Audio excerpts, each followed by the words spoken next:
Cheers, comrades. This is naeborhood. You are listening to Traces of the Moon. I welcome you to listen, pause, or come back later. If I could send one message to the moon tonight, it would be a dispatch from this small body to that vast, glowing witness. Carry me farther than this moment allows. I would tell the moon about the heaviness of being human, the way survival bends my spine and narrows my focus to the next bill, the next meal, the next flicker of stability. I would confess that sometimes I forget I am part of something so much larger, and that forgetting feels like a shrinking, a loneliness that threads itself into the bones. But then I would ask the moon to remind me, the way it always does, that I am not just one life, clawing forward, but stardust in circulation.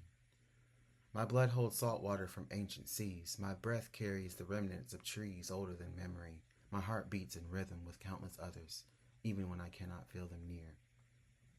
I would ask the moon to teach me again how to be patient with cycles, how to accept that waning does not mean ending, that fullness will come again, even if right now I only see the thin silver edge of possibility. I would ask it to keep watch over the pieces of me I keep misplacing, the hopeful one, the dreaming one, the tender one who still believes in beauty.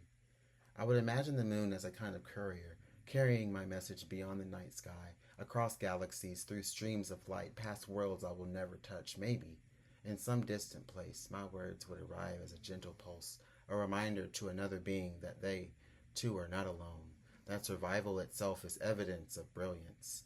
And I would wonder what the moon might say back. Would it tell me stories of all the lovers and loners who have gazed at it, asking for guidance? Would it remind me that my ancestors once timed their lives by its glow, planting seeds and charting journeys by its steady orbit?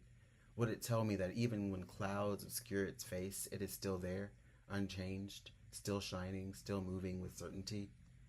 I would thank the moon for holding the collective ache of so many humans, never overwhelmed by the weight of our longing.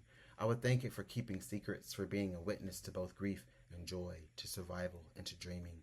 And finally, I would whisper to the moon as if it could carry my words like light across the universe. Tell the stars I am trying. Tell the galaxies I still dream. Tell the future versions of me that I am on my way. And remind us all, every night you rise, that our smallness is not insignificance but belonging, sparks in a cosmos that never stops unfolding. Deep gratitude for listening.